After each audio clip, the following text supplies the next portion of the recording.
Ahora sí, ahora sí. Ah, ok, ok. Pues muchas gracias, querida Yudelkis. Ay, perdón, me quito la mascarilla, que aquí no hay nadie. Ha sido muy interesante este repaso que has hecho y he visto muchísimas similitudes en los planteamientos que están teniendo algunos análisis desde las experiencias romaníes, gitanas, no solamente en el Estado español, sino también en Europa. Pero te iba escuchando y no paraba de pensar, wow, que me hubiera gustado que hubieras estado en Sevilla para entender todo este tipo de complejidades vistas desde lo que yo que vivo aquí y desde Ujú. que yo pienso, la defino como Sevilla como atalaya de la modernidad. Sí, Mm. siempre se nos cuenta como Sevilla, Andalucía, como el sur de Europa y hemos asumido esa narrativa incluso iconográfica de la subalternidad andaluza, pero luego también tenemos con respecto a Abya Yala, América, tenemos esa posición de haber sido el punto de partida de la conquista. Y no solamente eso, Exactamente. llevándolo a esto que estamos hablando en este debate sobre la representación y la complejidad de- de la máquina que está en medio entre lo que está detrás y después de la cámara, venía pensando, digo, supongo que a Yuderkis le haría mucha gracia, amarga quizás, una gracia amarga. En Sevilla tenemos un parque temático que se llama Isla Mágica, que es un parque temático sobre la conquista de América. Ay, no. Oh, yes.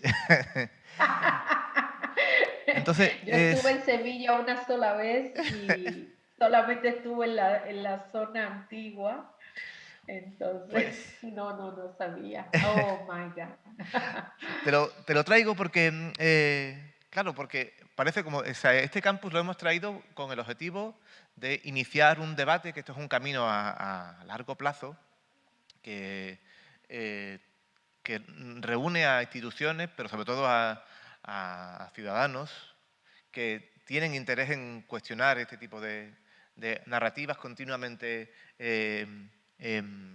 impuestas, ¿no? De múltiples formas. Entonces voy a hacer un pequeño repaso como algunas de las ideas que has sacado y las planteo como preguntas. Me pregunto, con respecto aquello de la subjetividad otra y a la agencia, es decir, a la capacidad de interlocución, de reacción de los llamados racializados, con respecto asumiéndolo, como tú has bien dicho, como a la paradoja del poder, esto último que sacabas como buen ejemplo, el reggaetón como ejemplo de cómo algo producido original bueno, en las comunidades más marginalizadas se Ajá. convierte pues, en mainstream, ¿no? Pues en esas paradojas del poder se me plantea, con esto que hablaba al principio de la estructura técnica de la narración en dramática, ¿es el sujeto el protagonista? Es decir, Ajá. continuamente hablamos de la importancia de ser sujetos más que objetos, Ah, claro. pero Sí, luego sí. en la representación, tú mismo lo has hecho cuando has hecho el análisis de 12 años de esclavitud, has sacado una escena en la que realmente para ti, desde tu vista, era relevante, pero en la película general no era protagonista, ¿no? Ujú. Entonces, bueno, a eso me refiero. Es como que entiendes que hay en esa paradoja de la estructura de la narración, de la mirada de la modernidad que hemos asumido, y esto último que decías de I'm not your negro, o sea, Ajá. pero soy el negro que tú has creado y lo voy a reclamar y te lo voy a devolver como redoblado, ¿no? Ajá. Ajá. Entonces, ¿lo entiendes eso como, yo lo veo como, a veces como cierta contradicción? ¿Es el sujeto racializado que ha sido objeto y que se convierte en sujeto propio? ¿Es lo que estamos hablando es el que se convierta en el protagonista de las historias? O sea, como reclamo, ¿te refieres a un reclamo de que se vuelva el protagonista o que en lo que yo estoy analizando en mi propia narrativa se vuelve el protagonista? Pues, bueno, yo lo entiendo, o sea, bueno, puede ser por tu lado, que tiene más interés seguro, pero yo también lo Ujú. veo desde el lado bueno, de esta idea de la identificación que tenemos con las historias, ¿no? Ajá, Vemos una historia y nos identificamos con ella. Claro, entonces, ajá, para nosotros, para los que pertenecemos a comunidades racializadas, negros, gitanos, ajá, claro, tiene un sentido, pero estoy pensando más bien en aquellos que no están en estas cosmogonías, ¿no? ajá. O sea, al igual que hemos asumido que Antígona, yo qué sé, que Ricardo III son mitos que parecen que vienen del canon occidental y con los que podemos o no identificarnos solamente a lo mejor en sus tramas, te pregunto, ¿crees necesario insistir en la idea esta de asociar sujetos a protagonistas? ¿O podemos buscar otras formas? Villanos, antagonistas. Eh, A lo mejor yo me he no explicado mal, ¿eh? sé, o sea, a ver, yo creo, bueno, y eso tiene que ver con la paradoja, ¿no? O sea, por supuesto, hay allí, eh, yo creo que en este tipo de agencia, en este tipo de historias, estos sujetos no son los protagonistas, ¿no? No juegan el lugar protagónico, pero lo interesante cuando nos acercamos a hacer estos análisis es más que volver, entonces, que ese podría ser un modelo, ¿no? Que yo creo que es el modelo me arriesgo, tendría como que pensarlo más, pero creo que el modelo más conocido de discurso que confronta la modernidad busca generalmente volver protagonista o llevar al centro de la escena aquel que ha quedado en los márgenes, ¿no? Aquel o aquella que ha quedado en los márgenes, ¿no? Yo creo que este tipo de agencia otra, esto que nombro la razón matatana, no hay una búsqueda, fíjate, de ese protagonismo. Yo creo que más bien desconstruye, desarma la escena, de manera que no hay un centro. Yo creo que es más va por esa búsqueda, va más por allí, ¿no? No hay un afán de... no hay en ese tipo de subjetividad yo no encuentro, por lo menos inicialmente, si lo pienso, no busco allí algún objetivo de experiencia, eh, eh, ¿cómo puedo llamarlo a esto? Como de... ahora mismo tengo una palabra para decirlo, pero bueno, lo voy a decir de otra manera.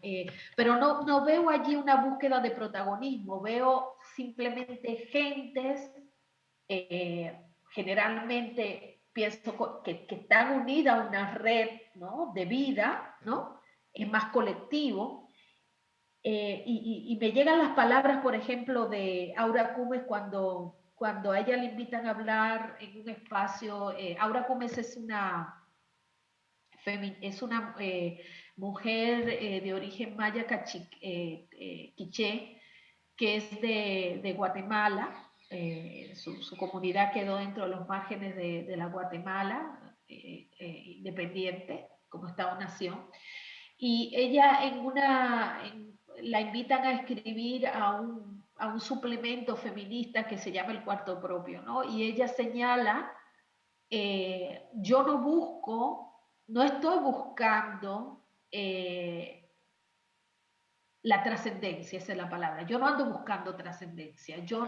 No es mi interés volver a hacer de mi vida algo particularmente importante, digamos, algo con algún tipo de importancia particular, ¿no? Sino que simplemente hablo desde el lugar hablo por la comunidad de la que soy y que soy yo misma, ¿no? No hay en mí un interés, digamos, de trascender de alguna manera en términos de convertirme en un personaje importante, que la gente siga o que la gente vea como alguien central, digamos, en ese sentido lo que tú estás diciendo, ¿no? No sé si en la razón matatana de la que hablo, si el matatán o la matatana está preocupado por alguna forma de trascendencia, insisto, sino que está más preocupado por una forma de sobrevivencia, ¿no?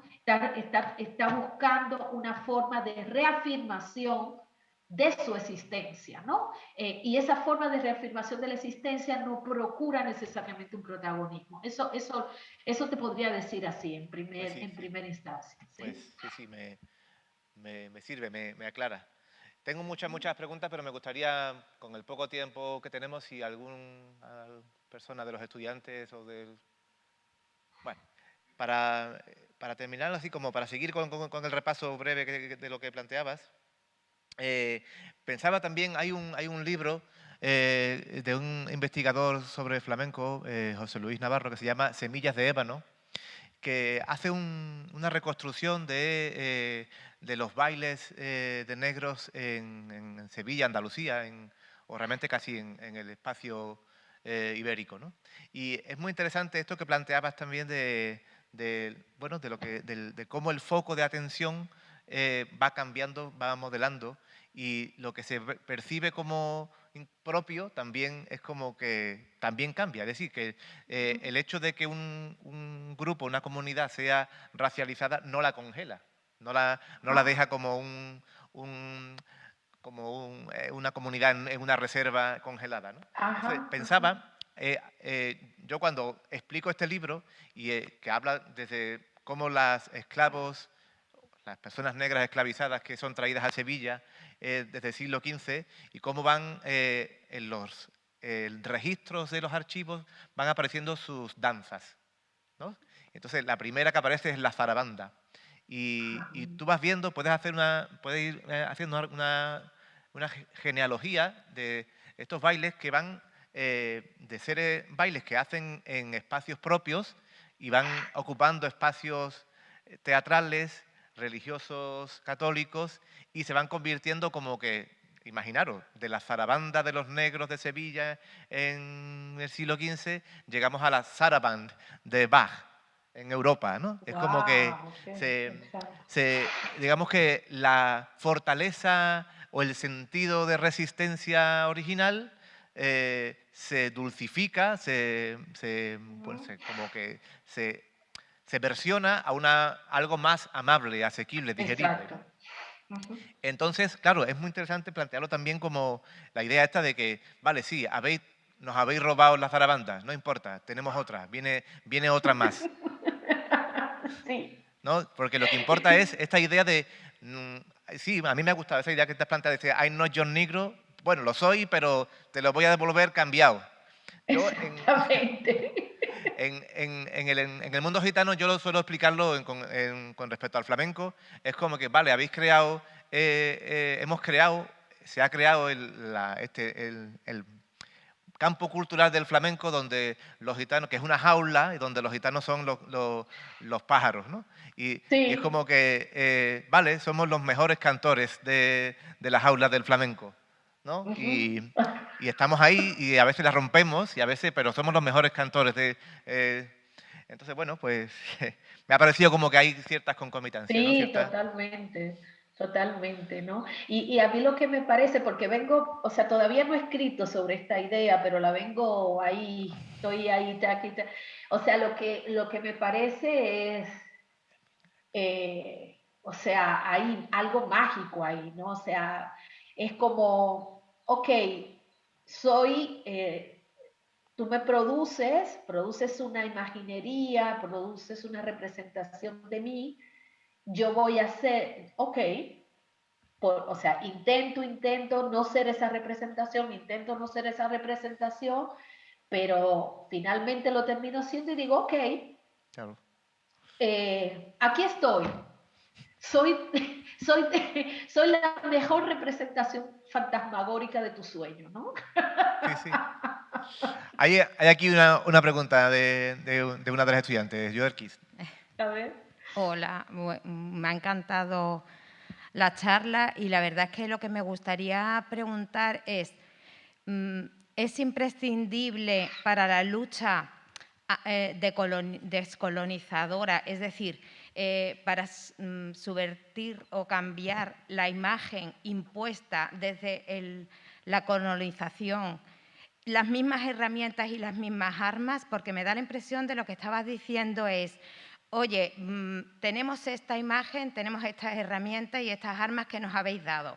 Vamos a utilizarlas para devolverlas, pero ¿hay alguna forma que no sea la occidental impuesta propia para revertirla de verdad? Es decir, ¿es imprescindible seguir el esquema impuesto desde hace tanto tiempo por la colonización y por el racismo para que se tenga que revertir y se tenga que defender? No existe otra forma que las herramientas impuestas nuestras culturales. Es que es una pena, es tristísimo, ¿no?, tener que defenderse siempre desde este mismo paradigma, como si no hubiera un nuevo paradigma en el cual defenderse. Porque pienso que es una defensa, vamos, estoy de acuerdo. Sí, sí, sí. Es importante tu pregunta. Mira, yo no creo que es necesario eso, o sea, más bien la pregunta sería si hay otras formas también, y sí que hay otras formas también, y de hecho, pues hay experiencias históricas, ¿no? Que estarían mostrando, digamos, formas, digamos, más autónomas o que procuren, y estoy pensando, ¿no?, en la frase de Audre Lorde, las herramientas del amo no destruyen la casa del amo, ¿no? No sé si por ahí, si conoces eso, y por ahí va también tu pregunta. Por supuesto que las hay, y hay mucha gente que está intentando hacerlo de otra manera y ha pasado. Yo creo que, por ejemplo, bueno, cuando yo hablo de la razón matatana, esto es parte de otra, de otro trabajo también en el que estoy abordando, donde retomo una tesis de un colega muy querido de origen puertorriqueño que se llama Agustín Lao Montes, y en un paper, en uno de sus trabajos, él señala, también apoyándose en otros autores, que históricamente dentro de lo que es los movimientos y los pueblos, digamos, el movimiento y las resistencias afrodescendientes en Abya Yala, ellos encuentran dos formas de resistencia. Una forma de resistencia la nombra como la razón cimarrona o la razón Echueleguá, nombrándola acogiéndose a nombres de orichás, ¿no? Lo que estos orichás representan, Echueleguá, que son en algunas cosmovisiones afro, son dos seres distintos, en otra es el mismo, representa la apertura y los cierres de camino, el fin y el comienzo, ¿no? La posibilidad, digamos, de dar fin a algo radicalmente y que con eso surja algo nuevo, ¿no? Y entonces él señala, y yo en parte coincido con él, que que podríamos pensar un ejemplo de este tipo de razón cimarrona o echueleguá, de la política descolonial o anticolonial, pone como ejemplo la revolución haitiana, cuando los negros y las negras se levantan, convocan a sus espíritus y salen a cortar las cabezas de sus amos, ¿no? O sea, salen a cortar la cabeza. También lo que hacen, o cortan la cabeza o le ponen veneno en la comida, ¿no? Eso se recoge como en la historiografía francesa, se recoge como un capítulo terrible porque pues han los esclavizados, el pueblo esclavizado se ha levantado y han matado a prácticamente todos los amos que habían de las plantaciones, ¿no? Este es un modelo, ese es un modelo que implica, pues, no vamos a usar las herramientas del amo, sino, o sea, no voy a unirme, no voy a entrar a la razón del amo, sino que quiero que desaparezca. Esta es la idea, o sea, lo que quiero es que desaparezca el amo. Claro. Y entonces, pues, le corto la cabeza, ¿no?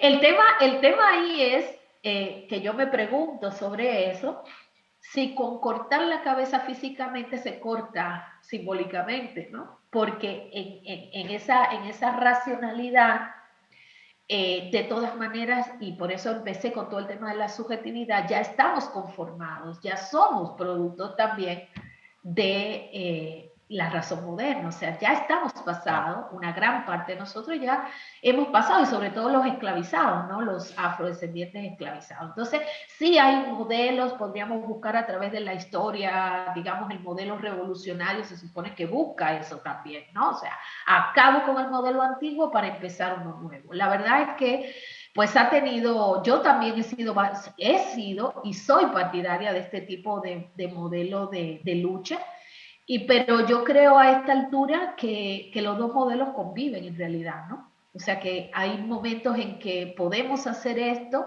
que se abre una brecha histórica que nos permite confrontar radicalmente el modelo impuesto y al poder dominante, y hay momentos que tienen que ver con la reproducción de la vida, con la cotidianidad, donde nos vemos necesitados de lidiar, ¿no? Y más que pensar no simplemente que estamos de fuera, sabemos que estamos dentro y buscamos cómo boicotear, ahuecar, encontrar fisuras o ayudar a producir fisuras dentro de ese modelo, ¿no? Pues, eso diría. Yudelkis, muchísimas Se ha gracias. acabado el tiempo. No, estamos muy bien. Nos quedamos con, esta invocación al boicot y al sabotaje desde el mundo del arte. Muchas gracias de nuevo por tu aportación y esperemos que en un futuro podamos vernos en persona aquí en Sevilla y poder llevarte a esos proyectos que desde Sevilla se están haciendo y que reflejan o quieren reflejar todo este tipo de debates. Muchísimas gracias, Miguel Ángel, y muchísimas gracias al público que está siguiendo, y bueno, mis felicitaciones por este tipo de trabajo, ¿no? Que están llevando adelante. Yo creo que es muy importante. Pues venga, gracias, hasta luego. Bueno, chao, hasta luego. Pausamos para el café brevemente, ¿vale? 15 minutos, volvemos a la hora exacta porque vamos un poquito justos de tiempo, ¿de acuerdo? A las 12 volvemos.